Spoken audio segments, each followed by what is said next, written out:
Yo was popping nabisa na mwese aho muherereye hope yuko mumeze neza muguwe neza mwese and told 21 kuri mic ya exclusive question and today the first winner wo muri competition ya nanje ndaririmba turi muri recap. You're welcome bro. Meze neza. Yo meze bien sana. How was everything about competition? Tutangure kuri competition avant tout.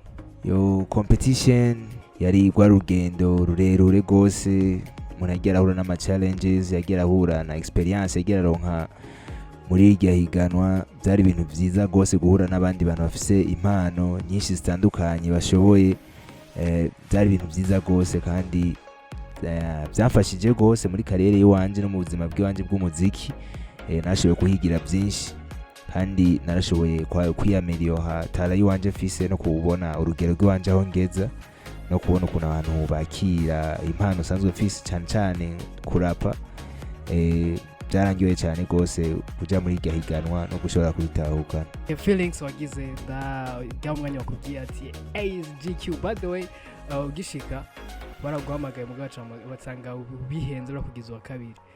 How was your feelings kuri gamwanya?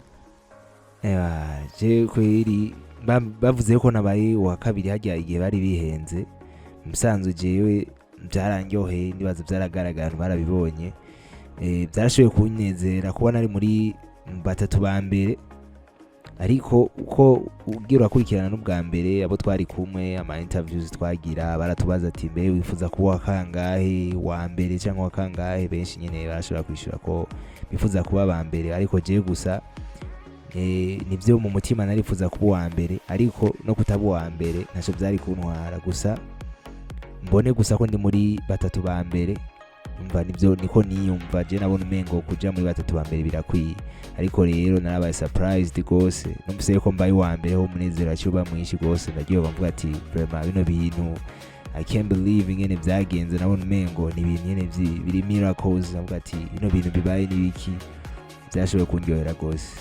Yes.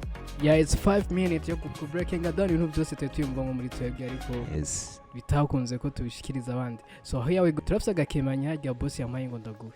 Yes. Raba turning behind yawe. Yes nakabonye. Yeah, ukoreyo ham tubwira ko ariko n'aba fans ba menye ibyari byo.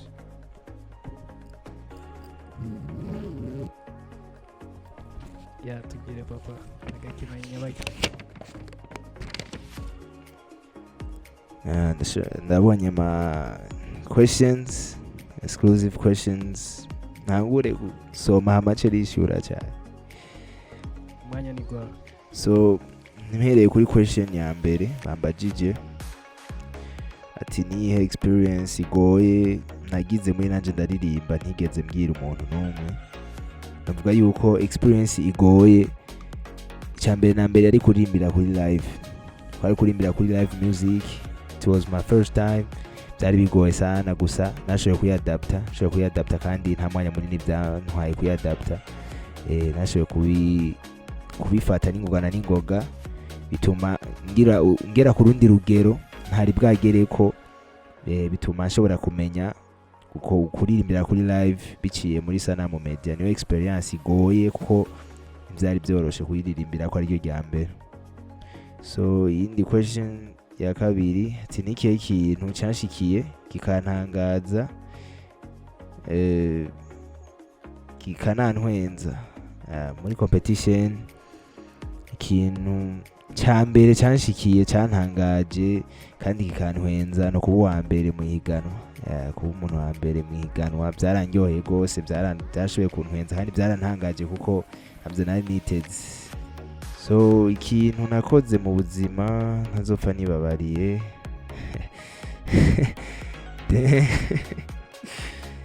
shabyongora kubera je nsanzwe ndi umuntu ababarira gose n'abandi ndababarira urumva kutibabarira jewe numva umengo no bangize ikintu atari ciza gusa abandi n'abandi bose ndababarira urumva na jewe ico kintu naba narakoze naramaze kubibabarira. Gusa urumva kirahari kivuze kandi utavuze yuko ari 5 minutes yo kuvuga ukuri abantu baratuyanganira yanarenze ariko tubwira. So ikintu numva novuga yuko mu buzima kimbabaza gishobora gutuma numva umengo ndagifise nyene nk'umutwaro muri jewe no kunanirwa.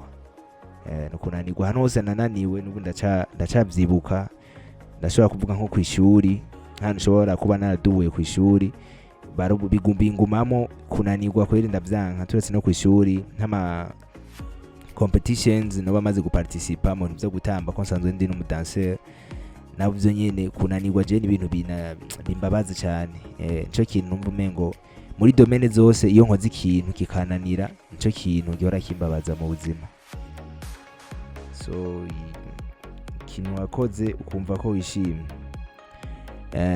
ikintu nakoze nkumva yuko nishimye kwari ukomeza abantu kuko byari ibintu bitamenyereye kubona ushobora kuja imbere y'abantu ukarapa ukaryohera public ukabona abantu bose bararyohewe yaba abantu bakuze abantu baba mama abavie bakuze ukabona nyine ko baryohewe no kubona ibintu bya rap bakaryoherwa n'ibintu bitari byitezwe batumenyera ibintu byo guhibongoza ari byo benshi bakunda.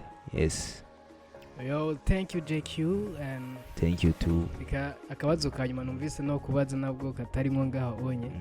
What is your target so far kuri zigia 2 million? Atarakabana. Urumva kuri zigia 2 million hariho projet novuga ko ari nk'amabanga n'izindi projet mvuga ko zigaragara nzokora gusa naho nyene nzozikora nyene bitagaragara ko ari je niko ndabikora canke ntashatse nyene kuvyerekana tu mugabo projet zihari numva ko nzokora hariho kugira udu projet twiwanje two kwiyungunganya kugira ngo nshobore kuba mpagaze bien economiquement kuko nshobora gufata amahera yose investise mu muziki bashobora guhomba kandi urabona ko twashoboye kugirirwa ibako ryo kuja muri band boy ruba abandi mahera umuntu yifashisha gukora utundi projet two mu buzima busanzwe hama ikindi kintu naco nzofasha abantu nzi ko bafise tara banyegereye babajama cyangwa undi muntu wese dushobora guhura nkumva ko afise tara ashoboye kuririmba kuko ndazi yuko bigora kuja muri studio ndabizi yo souffrance ndayizi umuntu yoyimbwira iyo souffrance niyo kwigwa rigora ko nsanzwe ndabizi najewe birangora byarangoye nsanzwe ndabizi urumva umuntu wese azoba afise talent baba babiri cyangwa umwe ndashobora kubarihira nka songs imwe nyene nibyo migambi numva navuga nyene igaragara mugariho n'iyindi nyene ntashobora kuvuga nyene. Wow, bizokorera gutangira gufasha abandi nawe deje uri kurafasha. Je musanzwe nibaza yuko ariko kameriki wanje numva nta kibazo byontera gufasha uwundi muntu numva birandyohera ndavyisangamo nyene nabikoze gufasha uwundi muntu ego ntibizokoroha ariko nzogerageza uko nshoboye nk'abantu babiri cyangwa umwe nshobore kubona bakoze igikorwa mvuga ati ndafise mu kuboko. Yes.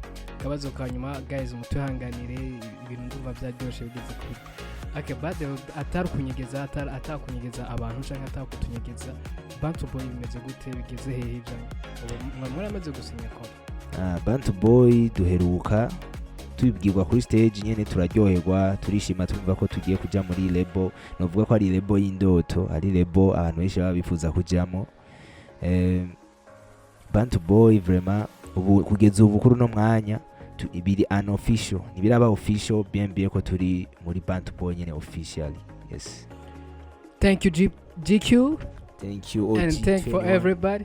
Mwaravye exclusive questions I know duhereje and ni 10 minutes guys mutwihanganire nibyatuvuye ko ni information zari zikeneye kandi namwe mukeneye kumenya. So here we go, get a subscribe and share, so see you next time.